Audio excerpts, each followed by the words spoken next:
Alhamdulillahilladzi syarrafal mu'minina bitashrifi nuril iman.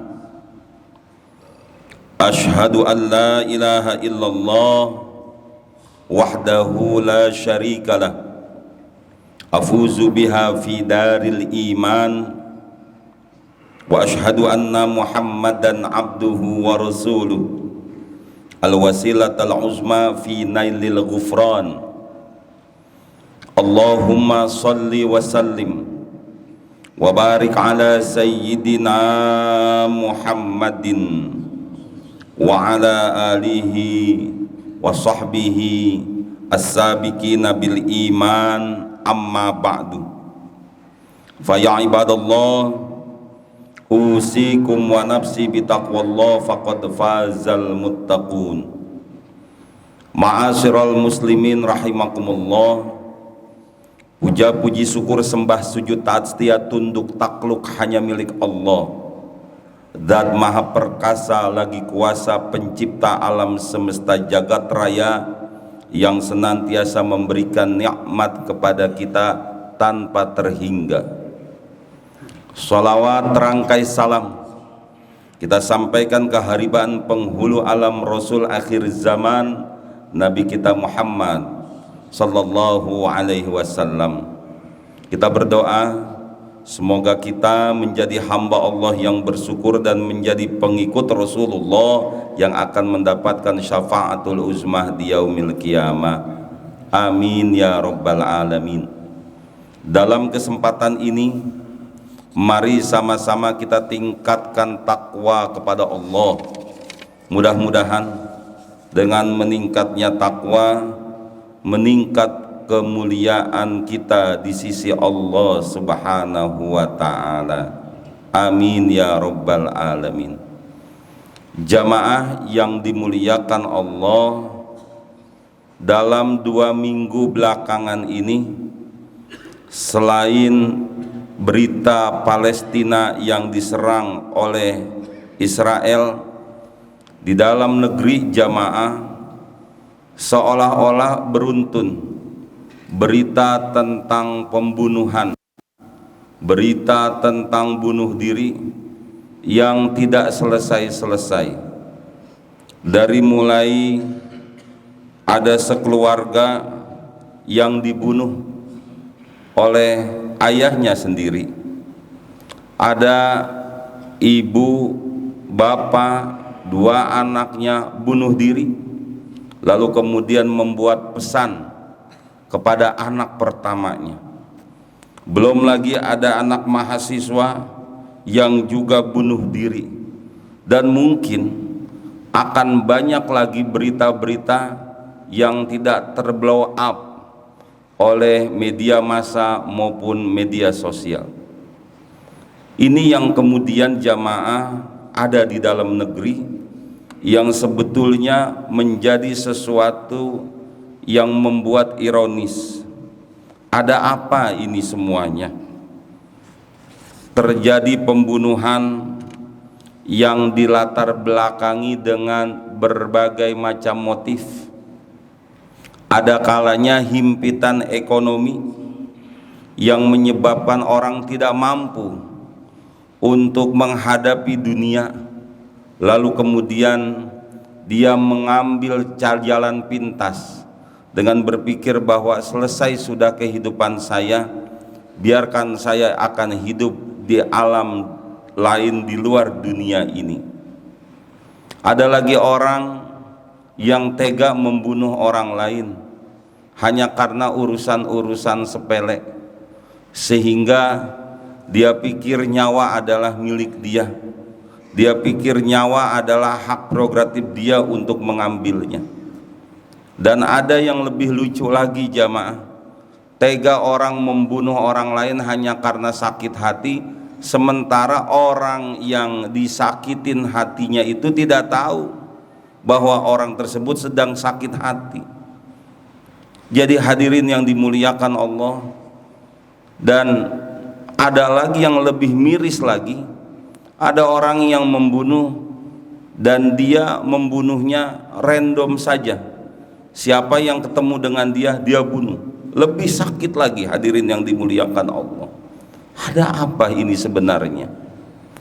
Jamaah yang dimuliakan Allah Subhanahu wa taala, kalau ada orang yang membunuh karena sakit hati, menunjukkan bahwa otaknya begitu jumut, otaknya begitu beku, otaknya tidak terbuka, sehingga jamaah yang dimuliakan Allah Subhanahu wa taala, dia merasa sakit hati dengan nikmat yang Allah berikan kepada orang lain, dan jalan satu-satunya untuk menghilangkan nikmat orang lain setelah mungkin dia hina, dia caci, dia maki, dia dengki, ternyata jalannya jalan pintas, membunuh orang tersebut.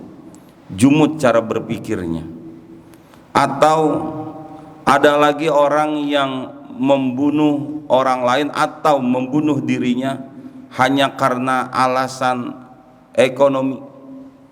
Kalau ekonomi menjadi alasan karena dia tidak punya makanan, rasanya jarang jamaah yang dimuliakan Allah.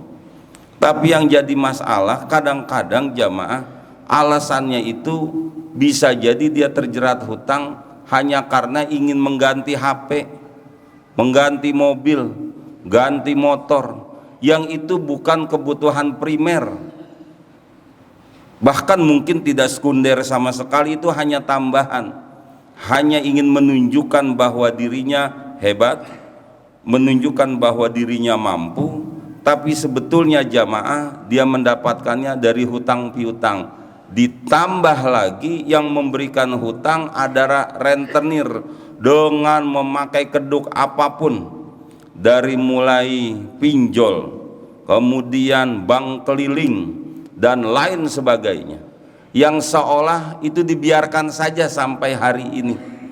Sehingga jamaah yang dimuliakan Allah, di kampung, di RW, di RT, walaupun ada spanduk jamaah, tetap saja itu praktek itu terjadi. Mengapa? Karena ternyata jamaah sudah mulai ada mental yang sakit dari masyarakat. Oleh karena itu jamaah yang dimuliakan Allah Subhanahu wa taala, intinya alasan apapun, tidak ada hak bagi orang untuk membunuh, mengambil nyawa orang lain, termasuk tidak ada hak seseorang mengambil nyawa dirinya sendiri. Mengapa? Karena mengambil nyawa, mencabut nyawa adalah hak prerogatif Allah Subhanahu wa taala dalam keadaan apapun. Sehingga kita jangan merasa, atau manusia jangan merasa bahwa dia berhak atas dirinya dan dia berhak untuk mencabut atau menetapkan nyawanya sendiri. Tidak, karena dia adalah milik Allah, maka hidup dan matinya dia ditentukan oleh Allah Subhanahu wa taala. Sehingga dalam agama Islam, hadirin yang dimuliakan Allah, membunuh diri walaupun itu dirinya sendiri diharamkan dalam agama kita. Sampai kemudian Rasulullah bersabda, man qatala nafsahu bisyai'in adzaba bihi yaumal qiyamah. Siapa yang membunuh dirinya dengan apapun juga, maka Allah azab dia nanti di hari kiamat. Hadis riwayat Bukhari. Di dalam Al-Quran pun juga jauh-jauh telah dipertegas, wala taqtulu anfusakum innallaha kana bikum rahima. Jangan kamu membunuh dirimu sendiri, sungguh Allah maha penyayang terhadap kalian. Maka hadirin yang dimuliakan Allah, kalau diri sendiri saja tidak boleh mengambil nyawanya sendiri, apalagi orang lain mengambil nyawa orang lain, lebih diharamkan. Maka di dalam Al-Quran tidak boleh orang kemudian menganggap bahwa dirinya berkuasa mencabut nyawa orang lain dengan cara apapun, walau dia penguasa sekalipun. Tidak, jamaah yang dimuliakan Allah. Mengapa? Karena hadirin, hakikatnya kita itu di muka bumi ini semuanya milik Allah, termasuk diri kita. Jadi jangan berpikir bahwa harta kita punya kita, istri kita punya kita, anak kita punya kita. Jangankan semua yang di luar kita, di dalam diri kita pun juga bukan punya kita. Nyawa ada dalam diri kita, itu bukan punya kita, itu punya Allah Subhanahu wa ta'ala. Maka tidak berhak orang lain untuk mencabut nyawa orang lain kecuali dengan cara yang benar, dengan cara peperangan, atau mungkin orang tersebut harus dihukum mati. Tapi itu pun juga jamaah dalam kondisi tertentu. Oleh karena itu hadirin yang dimuliakan Allah Subhanahu wa ta'ala, tegas Allah berfirman di dalam Al-Quran, a'udzu billahi samil alim minasyaitonir rajim, wala taqtulun nafsal lati harramallahu illa bil haqq wa man qutila mazluman faqad ja'alna li waliyhi sultana fala yusrif fil qatli innahu kana mansura. Allah berfirman di dalam Al-Quran, jangan kamu membunuh orang yang diharamkan oleh Allah untuk membunuhnya kecuali dengan alasan yang benar, dan siapa yang dibunuh secara zalim maka sesungguhnya kami telah memberi kekuasaan kepada walinya, tetapi janganlah walinya itu melampaui batas dalam pembunuhan, sesungguhnya dia adalah orang yang mendapatkan pertolongan. Al-Quran surat Al-Isra ayat 33. Hadirin yang dimuliakan Allah Subhanahu wa ta'ala, akhirnya nyawa itu dalam agama kita mempunyai harga yang sangat mahal. Kenapa? Karena itu milik Allah Subhanahu wa ta'ala. Tidak ada hak manusia untuk mencabut nyawa orang lain dengan alasan apapun, termasuk dengan alasan agama. Karena dalam agama kita seluruh manusia dimuliakan oleh Allah Subhanahu wa ta'ala, dan kita menghormati orang yang berbeda keyakinan dengan kita, yang kita hormati orangnya. Maka hadirin yang dimuliakan Allah, yang kita hormati orang yang berbeda keyakinan dengan kita. Tidak ada alasan hanya karena beda keyakinan lalu ada orang yang berhak untuk mencabut nyawa orang lain. Tidak.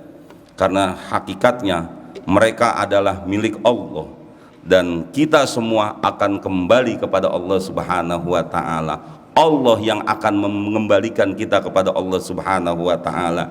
Inna lillahi wa inna ilaihi raji'un. Oleh karena itu hadirin yang dimuliakan Allah, akhirnya kuncinya kuatkan keimanan kita, yakinkan bahwa kehidupan kita semuanya itu adalah kehendak Allah Subhanahu wa ta'ala. Mungkin hari ini kita ada yang sedang senang, itu adalah ketentuan Allah. Mungkin hari ini kita ada yang sedih, hari ini kita sedang gundah gulana, ekonomi kita sedang turun, usaha kita tidak begitu maju, jabatan kita pun terhambat. Itu semua ketentuan Allah Subhanahu wa ta'ala. Toh dulu-dulu juga kita tidak punya itu semua, kita bisa hidup. Mengapa sekarang ketika kita kehilangan sedikit saja kita resah gelisah lalu kemudian mengambil jalan pintas? Na'udzubillahi min dzalik. Oleh karena itu mudah-mudahan kita senantiasa dikuatkan iman kita oleh Allah Subhanahu wa ta'ala. Fa insyaallah kita senantiasa berada di jalan Allah Subhanahu wa ta'ala. Amin ya rabbal alamin. Barakallahu li wa lakum fil Qur'anil Karim wa nafa'ani wa iyyakum bima fihi minal ayati wa dzikril hakim wa qur rabbighfir warham wa anta khairur rahimin.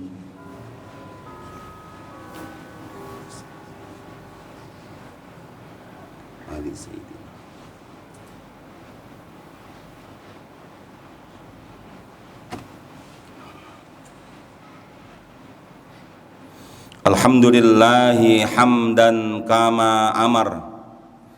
Ashhadu an la ilaha illallah wahdahu la syarikalah irghaman liman jahada bihi wa kafar.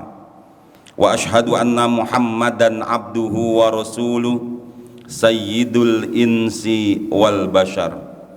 Allahumma salli wa sallim wa barik ala sayyidina Muhammadin wa ala alihi wa sahbihi mattasalat ainun binazar wa udhunun bi khabar. Amma ba'du, faya ayuhan nas ittaqullaha ta'ala wa dharul fawahisha ma zahara wa ma batan wa hafizu ala ta'ati wa huduril jum'ati wal jamaah wa alamu annallaha amarakum bi amrin bada'a bi nafsi wa thanna bi malaikatil musabbihati bi qudsi faqala ta'ala walam yazal qailan alima innallaha wa malaikatahu yusalluna 'alan nabi ya ayyuhalladzina amanu sallu 'alaihi wa sallimu taslima. Allahumma salli wa sallim wa barik ala sayyidina Muhammadin wa ala ali sayyidina Muhammad warda anil khulafa'ir rasyidin Abi Bakrin wa Umar wa Uthmana wa Ali wa anit tabi'in wa man tabi'ahum bi ihsanin ila yaumiddin wa alaina ma'hum bi rahmatika ya arhamar rahimin. Allahumma ighfir lil mu'minina wal mu'minat wal muslimina wal muslimat al ahya'i minhum wal amwat birahmatika ya arhamar rahimin. Rabbana atina fid dunya hasanah wa fil akhirati hasanah wa qina adzaban nar. Ibadallah, innallaha ya'muru bil adli wal ihsan wa ita'idil qurba wa yanha 'anil fahsya'i wal munkari wal baghi ya'idzukum la'allakum tadhakkarun wa ladzikrullahi akbar. Allahu akbar, Allahu akbar, asyhadu an la ilaha